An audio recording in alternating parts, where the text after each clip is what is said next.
అసలు 6 అడుగుల శరీరానికి 6 అడుగుల నాలిక ఉంటే చెప్పండి, నాలుక వైశాల్యం ఎంత అని అడిగారట. ఎవడెవడి ఇష్టం వచ్చినట్టుగా వాడు చెప్పాడు.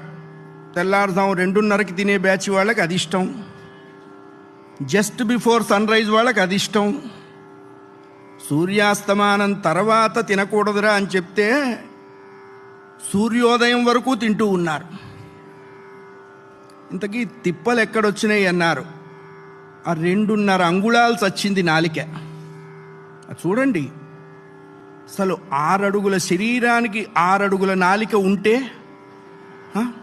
చెప్పండి, వీడి దిక్కుమాలిన 2.5 అంగుళాలకే ఊళ్ళు చుట్టేస్తున్నాడే. ఇంత శరీరాన్ని ఆ పాపిష్టి నాలిక నిర్వహిస్తుంది, అది చీఫ్ కమాండర్. మరి దాన్ని నిభాయించేటువంటి శరీరం ఏది అన్నారు, దాన్ని ఏది కంట్రోల్ చేస్తుంది అన్నారు. 90 ఏళ్ళు వచ్చినా ఎవడూ వ్యసనాన్ని వదులుకోవట్ల. ఇంకా నన్ను పిలవలేదు, పిలిస్తే పాడేవాడిని అంటున్నారు. ఇంక ఏం పాడతావురా, యమధర్మరాజు మొదలు పెట్టాడు పల్లవి. మనం అనుకుంటాం కాసేపు కరెంటు పోతే నరకం అనుభవిస్తున్నాం. 6:40 లోపు పని మనిషి ఇంటికి రాకపోతే ఆ మగవాడు ఎన్ని నరకాలు చూస్తాడో కంపలో.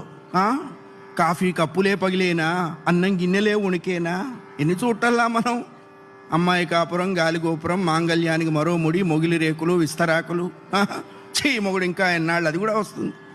ఇన్ని వస్తే అది రాదా? డబ్బు ఎంతమందికి లేదండి? డబ్బు లేని వాళ్ళు ఎవరు చెప్పండి? ప్రతి వాడి దగ్గర ఉంది డబ్బు. ఎవడికి వాడు ఏడుస్తూనే ఉంటాడు, నా దగ్గర ఏం లేదని. అక్షయ తృతీయ రాగానే ఆ మలబారు జిఆర్టీలో కుక్కల్ని ఎత్తే బండిలాగా ఉంటారు జనం. మరి ఎవరి దగ్గర లేదు డబ్బు?